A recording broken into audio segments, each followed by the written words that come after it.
안녕하십니까. 벚꽃 대통령 청합니다. 이렇게 많이 왕님해서 고맙습니다. 자,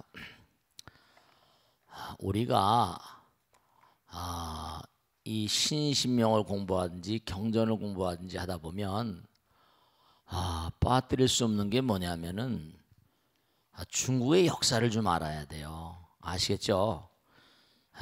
중국이란 나라, 지난번에도 무슨 중국의 주석이 와가지고 뭐 우리 한국과 이제 친척 나라처럼 왔다 갔다 하자 그랬잖아요. 그래 안 그래요?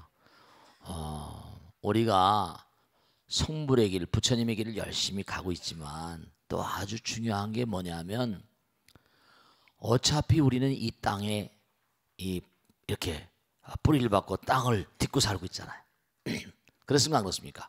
그리고 우리가 성불할 때까지는 이 부처님 말씀대로 하나가 되는 거죠. 하나, 굉장히 중요합니다. 이 우주 하나와 정말로 내 몸과 마음이 하나가 되는, 무한이 되는 거예요. 영원히 되는 거예요. 그전에는 우리가 모두가 다 부족한 거예요. 다 부족해요. 내가 아무리 왕후장상으로 무슨 뭐 자기가 최고라고 하고 뭐 내가 돈이 많다고 해봤자 부처님은 뭐죠? 아무리 나라의 재벌이라도 부처님께서 눈 하나 깜짝하시겠어요? 안 하시겠어요? 항아사의 칠보를 보시하는 것보다 뭐라? 부처님 말씀 한 말씀 보시하는 공덕이 더 크다, 그렇게 말씀하셨잖아요. 그래요. 그러니까 우리가 영원 그 자체, 무한 그 자체, 일상이 무상이라 무상이 무한상이라 하나가 될 때까지는 항상 만유하심자는 지복이 자균이라 우리 스님들 초발심할 때 공부하지만 여러분 우리가 꼭 살아가는데 꼭 명심하실 게 있다. 어떤 사람을 부처님께서 옹호하시는가? 원하 승복 변장엄 이런 거 나오잖아요, 그죠? 네, 가장 수승한 복. 그 복은 뭐냐면 진짜 그렇잖아요. 부처님 정말 저를 도와주십시오. 부처님, 저는 부처님의 아들이고 딸입니다. 내가 부처님의 아들 딸임을 선언하는 거예요. 부처님, 제가 모자라지만 최선을 다해서 부처님과 하나임을 정말 부처님의 거룩한 가르침 따라 인생을 살아가겠습니다. 중요한 거는 부처님께서 그렇잖아요. 태양이 떠오를 때 이 태양의 은혜를, 태양의 거룩함, 태양의 그 따사로움을 제일 먼저 힘입는 자가 누굴까요? 높은 맷불이라고 그랬어요. 높은 맷불이. 높은 맷불이라. 부처님 말씀 열심히 따라가는 사람은 그만큼 가피가 크죠. 저는 부처님 가피 속에서 살고 있으니까요. 이 얘기를 하지 않을 수가 없어요. 항상 부처님께서 도와주시고 보살펴 주심을 너무 감사드립니다. 생각해 보세요.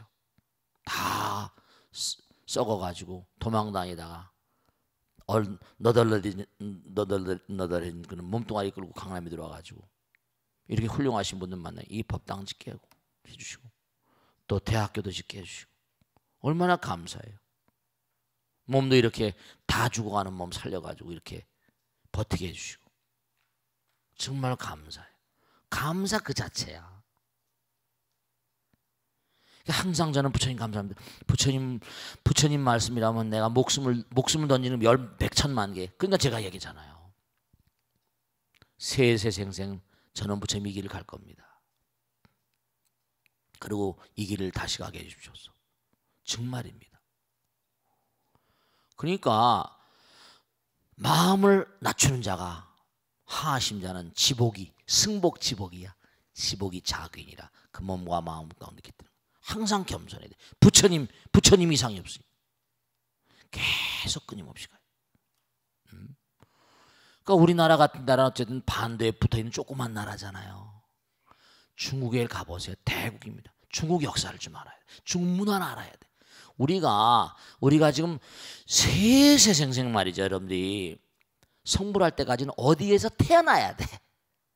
욕기에 태어나는지 새끼에 태어나는지 무새끼에 태어나는지 어디 태어나가지고 완전자가 될 때까지, 영원 그 자체가 될 때까지, 아니 영원 그 자체가 되더라도 우리 수행은 멈추지 않습니다. 부처님 말씀이잖아요.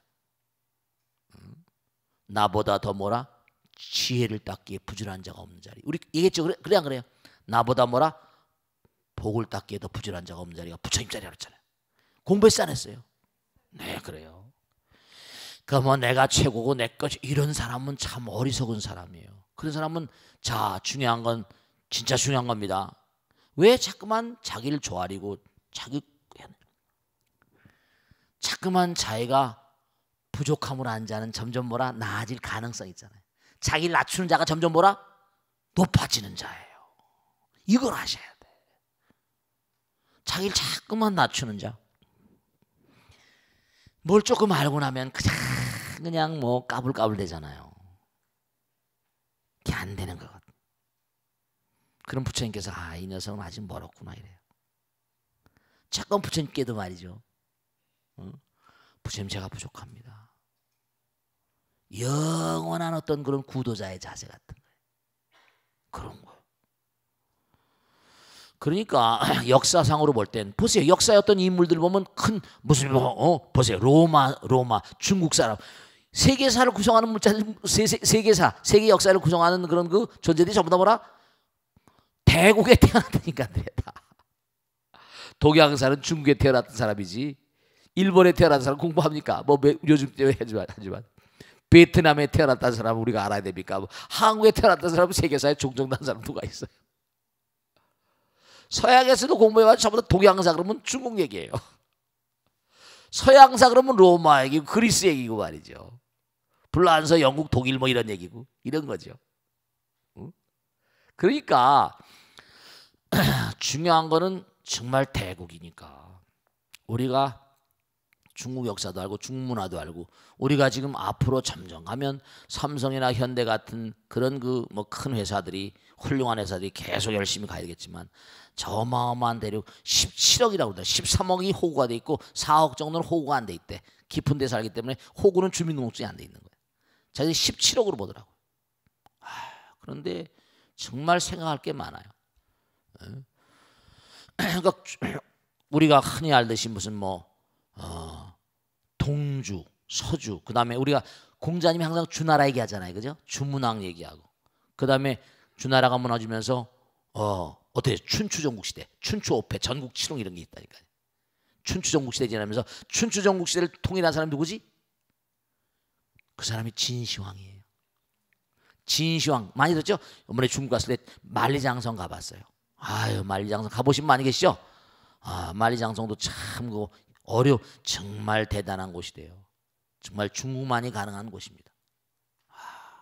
스케일이 달라. 정말 대단해요. 그래서 이제 이른바 말하면 진시황이 만리장성을 쌓고 하다 진시황 호하이라고 자기 아들이 이제 잘못해가지고 나라가 무너지잖아요. 짧은 시간에 진시황. 그 다음에 진시황이 무너지면서 그 당시에 항우 유방이 싸우잖아요. 그래서 유방이 한나라 세우죠. 한나라 세우면서 전한시대 후한시대 있거든요. 전한시대 후한시대를 누가 가르는 거니? 왕망이라고 있어요. 그러니까 전한의 원제, 뭐 성제, 애제, 경제 이렇게 내려가는데 그 원나라의 원나라가 아니라 전한이라고 그러죠. 유방의 그 후에 원제의 외척의 왕씨였는데 거기 한파인데 신이라고 해서 신나라 자기가 찬탈하죠. 15년 만에 망합니다. 그다음 후한이고 유수가 다시 쓰고 그 다음에 이제 말기에 한나라 말기에 위초고 뭐예요? 삼국이오잖아요. 우리가 잘 아는 무슨 유비 나오고 막 그러잖아요. 근데 이 삼조 위초고 시대에 그게 막 뭔가 아니 어려운 그 당시에 뭐가 있었는 거 아니? 여러분 그 신신명 책은 다 있으시죠? 신신명 책에 보면 거기 그 나오잖아요. 그 15쪽에 보시면 달마 스님이 서역으로부터 중국에 오신 때는 중국 역사가 가장 혼란한 시기로 꼽히는 남북조 시대였습니다. 이게 나오잖아요. 남북조 시대가 나와. 위진 남북조라고 그래가지고. 서기 220년 한나라가 망하고 이게 나오죠. 220년 한나라가 망합니다. 그리고 삼국시대가 이른바 말하면 우리가 삼국지 아시겠죠? 삼국지가 있다고 하는 거예요. 삼국지가 많이 읽히잖아요, 그죠? 중국의 불후의 어떤 그런 그 명저들이 많이 있어요. 위촉으로 분열되어 전쟁이 그치지 않았습니다. 위나라가 잠깐 통일하지만 다시 5호 16국으로 나뉘고 그 다음에 100개 이상 나라가 세워지고 무너졌으며 30년 그 나라들조차도 30년을 못 넘기는 나라가 아주 많아서 그래서 극심한 혼란기가 오다가 580년 뭐라 수나라가 통일하는 거예요. 수나라가 통일하고 아시겠죠? 네, 수나라가 통일하고 이제 그래서 이제 거기 5호 16국 시대가 돼. 동진초까지 불교가 유입되고 그러니까 우리가 지금 앞으로도 중국하고 교류가 많으니까 간단하게라도 그 이해하셔야 돼. 아시겠죠? 동주 서주 주문왕이라는 거 공자님 항상 얘기하죠, 그죠? 주문왕 얘기하고 그 다음에 춘추 전국시대 때 춘추 5패 전국 칠흥이 있어요. 진현제 초안이죠. 스님 이걸 전부 다 불교를 하려다 보니까 제가 세계사나 동양사, 서양사상을 다 보게 된 거예요. 역사를 모르고선 잘 이해를 못해. 역사를 또 알아야 돼요. 춘추 5패 그 다음에 전국 칠흥 해가지고 통일한 게 진시황이에요. 제가 이번에 갔을 때 왕망령이라고 왕망하고 유수하고 싸울 때 그거 가봤어요. 태왕산이라고. 근데 전한 왕망이라는 사람이 15년 동안 나라를 뺏어서 하다가 이제 그 다음에 다시 뺏기죠. 유수에게. 그래가지고 후한 시대 가지고 후한이 망하고 그 다음에 아까 말한 220년에 망한 다음에 삼국시대가 열리고 삼국시대를 열린 다음에 위진남북조 시대가 오다가 그 다음에 그쯤에 위진남북조 시대 한 나라의 그 왕이었던 수나라가 이제 그 나라를 세우는 거죠. 근데 수나라도 오래 못 가지. 당나라 이렇게 넘어갑니다. 수당원명청, 당송원명, 수나라, 당송원명청 이렇게 나가고 만나는 거죠. 그 짧은 말씀을 드렸지만 그래서 거기 보면 그래가지고 여기 다 나오잖아요. 후한에서 5호 16국 시대인 동진초까지를 불교가 유입되고 번역되기 시작한 전역시대 이제 전번 전역 후역합니다. 오랜 전쟁으로 마음으로 의탁할 데가 없고 궁피에 빠져있던 중국 사람들에게 부처님 말씀은 가뭄의 단비가 되어 순식간에 온 나라로 펴져갔습니다. 그렇죠? 부처님 말씀은 중국 전역에 다 퍼져간 거예요. 이제 이게 앞으로 이제 세계로 퍼져가죠. 정말 그럴 겁니다.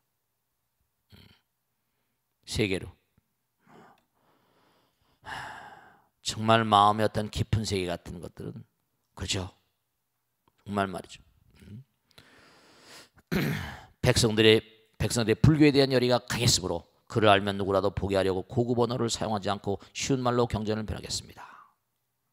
그래서 이제 이른바 말하면 여기 나오잖아요. 달마대사의 법을 이어받은 해가 스님이 승찬 스님에게 법을 전한 것은 여러 면에서 의미가 있는 일이었습니다. 스님이 얘기했잖아요. 승찬 스님이 뭐라 했어요? 문둥병이에요. 기가 막힌 얘기죠. 전 시간에 공부한 걸 좀 정리하면서 또 나가는 겁니다. 승찬 스님은 이 세상에서 가장 험한 문둥병에 걸린 환자였습니다. 참 기가 막힌 얘기죠. 문둥병 환자를 받아들인 이조 해가 스님도 대단하지만 그죠? 그러니까 문둥병이니까 더 이상 갈 데가 없는 거야. 극한적인 완전 마지노의 초월 자기 몸뚱아리 이제 버린 거나 마찬가지잖아요. 이게 무서운 얘기죠. 자기를 던지는 거. 문둥병에 걸린 환자였습니다. 사람들과 더불어 살 수 없던 불우한 처지의 승찬 스님이 3조가 되었다는 사실은 시사하는 바가 큽니다. 근데 4조 도신 5조 홍인 대사 4조도 마찬가지. 4조는 도신 대사는 14살 때 출가합니다. 이 또 3조 승찬 스님은 또 참 묘한 게 자기 도의 법통을 이어야 되니까 14살 된 도신 스님을 맞이해가지고 키워서 법을 이어준 거죠. 그 다음에 4조 도신대사하고 5조 홍인하고 또 연결된 게 또 기가 막힌 얘기가 있어요. 이게 시리즈기 6조 회인까지 나온 6조 다 못했어요. 이게 중국 천하가 너무나 혼란스러우니까 어떤 한 놈을 세워버리면 못하죠. 한 놈을 세우면 끝부터 죽인다니까요. 6조가 죽을 뻔했잖아요. 그 다음에 5가 7종으로 벌어져서 조계종이 되고 그런 겁니다. 이건 생각을 많이 해야 돼. 역사 속에서 배우는 게 있어요. 어떻게 되는 거 아니? 4조 도신대사가 그 당시 중국 천하에서 쩌렁쩌렁하던 신선도의 단, 이른바 말하면 뭐라고 표현할까요? 단학이라고 할까? 우리 요즘에 단학 뭐 어쩌고 하잖아요. 신선도의 대가가 있었어요. 그 도신대사가 상당한 그런 그 경제 있다고 그래가지고 와서 시비를 건 거야. 거량을 했어. 도저히 이길 수가 없거든. 그래서 여든이 넘은 이 노신선도의 대가가 내가 제자가 되고 싶다니 몸 바꿔서 몸 바꿔서. 자네는 나이가 너무 들었다. 당신 자네 너무 나이가 들어서 안 되겠다. 그 자리에서 몸을 벗는 기가 막힌 거지. 그 자리에서 자기가 죽습니다. 혼이 빠져나오는 겁니다. 신선도를 오래 하다 보면 그런 경지는 가능한 거죠. 쭉 가서 이제 어느 집으로 들어가는 거예요. 그 집에 이제 그 애가 태어날 거라는 걸 예언하고, 얘가 7살이 될 때 내가 데려오겠다 이렇게 된 거예요.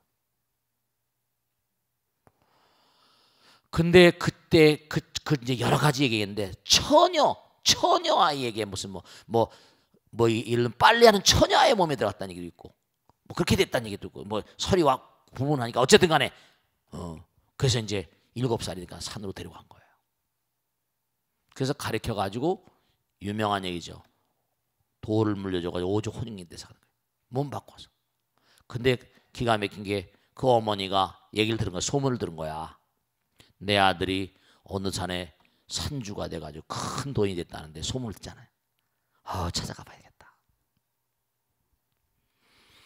찾아가서 내가 여기 내 아들이 여기 암흑인데 여기 뭐 돈이 됐다는데 만나러 왔다더니 오조홍인 데서 뭐라 그래요.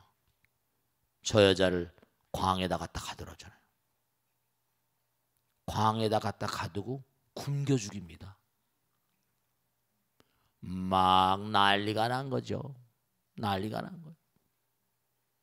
저런 땡중이 어딨냐 말이야. 지혜 믿음 모르고 본 저런 중은 나쁜 중이라고. 근데 굶어 죽었어요. 근데 뭐냐면 엄마를 굶겨 죽였으니까 중들이 난리가 나가지고 막 성토하잖아요.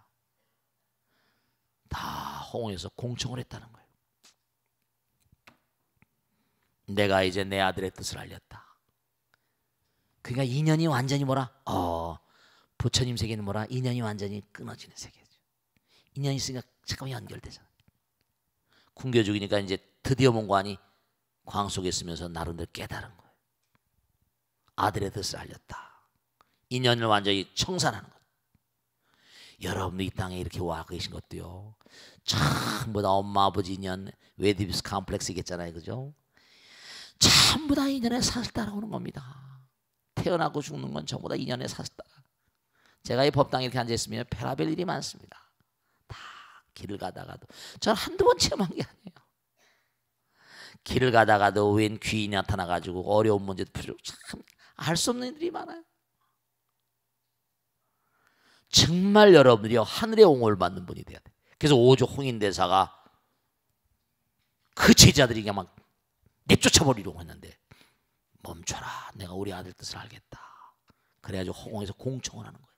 제자들이 다 수로든 거죠. 이 오조 홍인대사 밑에 나온 게 누구죠? 육조해능인데, 육조해능은 뭐예요? 일자무식이라고 하잖아요. 방아쟁이, 방아쟁이. 이게 흘러내려온 맥들이 보면요 아주 대단히 정말로 무서운 맥입니다. 몸과 마음을 던지지 않으면 이게 맥이 연결되지 않는 맥이에요. 신수라고 하는 그 당시에 북종선에 무슨 대가라고 하는 신수 대사가 있는데, 신수를 제껴놓고 이른바 말하면 남조 이른바 오조 홍인대사의 맥을 인 게 바로하고 뭐죠? 가살 주면서 도망가라고 그랬다는 거 아니에요. 저 양장 강남으로 도망가라고. 오랑캐거든, 오랑캐. 우리나라가 지금도 뭐냐면 무슨 뭐 주류사회 뭐 비주류 이런 것처럼 당에도 뭐 다 있잖아요, 그죠? 뭐 미국 견다도 주류사회 외민족은 비주류사회 그러잖아요. 그런 것처럼 다 그런 게 있어요. 근데 그냥 막 육조 해능에게 그냥 그걸 주구선 몽관이 도망가라고 그래가지고 도망을 보내가지고 대유령인가 어디 숨어가지고 오랜 세월 살다가 나와가지고 거기서 제자들을 막 펼친 거예요. 여럿 가르친 거예요. 그래서 5가 7종 임재니 뭐 다 나온 게 위양종, 조동종 나오게 다 거기서 나온. 그래서 이제 점점 그래서 우리가 예불문 할 때도 영산 당시 뭐죠? 수불부촉 10대 제자 16성 500성 1200제자란 무량잡이 성 나오죠? 그 다음 뭐래요? 석언 동진 나오잖아요. 이게 다 예불문 나오는 거 이거 다 아셔야 돼. 석언은 서천축, 동진은 중국입니다. 급아 해동 역대 전등 제대 조사라고 나오잖아요. 조사는 6조 해능까지는 조사, 그 다음엔 종사입니다. 7조서부터는 종사라 치는 거예요. 종이 갈라진 거예요. 조계종이니 무슨 위양종, 조동종 뭐 쭉 갈라지는 거예요. 임제종 뭐 해가지고. 제대조사, 천하종사, 일체미진수, 제대선지세도 우리까지 내려오는 거예요. 그 예불문이 그게 아무렇게나 되는 게 아니에요. 그러니까 우리가 예불 올 때마다 그 법이 쫙 계보를 타고 중간에 일어서 쫙 퍼져 있는 거예요. 그런 게 있는 거예요. 새 속에 여러분의 인연도 쫙 조상 타고 올라가면 흘러서부터 쭉 이렇게 내려오는 거예요. 성씨라고 부처님 금문 중에도 이런 게 다 있는 거예요. 지금 바야흐로 이 세상은 너무나 혼탁하고 어렵기 때문에 사람들의 마음 가운데 중생, 우리도 다 살다 보면 여러분들이 아무리 젊어도 다 떠나잖아요. 앞으로 이 자리에 50년 뒤까지 남아있는 분이 몇 분이나 계시겠어요? 30년 뒤면 대충 떠날 거야. 나는 뭐 이제 얼마나 있을지 모르겠죠. 그러니까 이 지상의 여러 가지로 어려운 문제가 많이 돈발될 겁니다. 우선 마음들이 너무나 퇴락해 있어요. 너무 안타깝습니다. 그러니까 여러분이 다이 맥이 있어요. 맥이 있다고. 하나가 되면 전체와 다 연결돼요. 하나, 완전히 하나가 돼버린 거예요. 이 신심명은 그런 내용이에요. 아주 아름다운 내용입니다. 그래서 거기 보면 고만 얘기 이제 질문을 받겠습니다만, 여기 보세요. 이게 나오잖아요. 사람들과 더불어 살 수 없던 불우한 처지에 문둥병 환자 승찬 스님이 3조가 되었다는 사실은 시사한 바가 큽니다. 9일 5조 홍인대사가 신수대사를 놓아두고 6조 해능대사에게 법을 전할 수 있던 힘이 되었다고 볼 수 있어요. 그렇지 않았으면 서민이고 글도 모르는 일자무식이거든요. 글도 모르는 해능대사에게 법을 물릴 수 없었을 것이기 때문입니다. 승찬 스님이 불우한 입장에서 공부를 포기하지 않고 3조가 되셨다는 사실은 우리하려 하여금 신심이에요. 신심. 이 신심. 이 신심명이거든요. 신심명. 아시겠죠? 정말 부처님께 대한 신심. 그 신심이 불성입니다. 열반경에 나온 대신심이 뭐라? 대불성인 거예요. 그러니까 정말 여러분이 신심 하나 제대로 쓰면 끝이에요. 신심 하나 투철하게 세워놓으면 흔들리지 않습니다. 신심이 모자라니까. 신심이 없으니까 신심의 반대는 뭐 의심이고 배신이잖아요. 신심이 없으니까 신심이 없으니까. 그러니까 참 우리가 삶을 살아가면서 참 말이죠. 안타까운 일들이 많이 벌어지고 말이죠. 그런 게 많이 있는 거예요. 아시겠죠?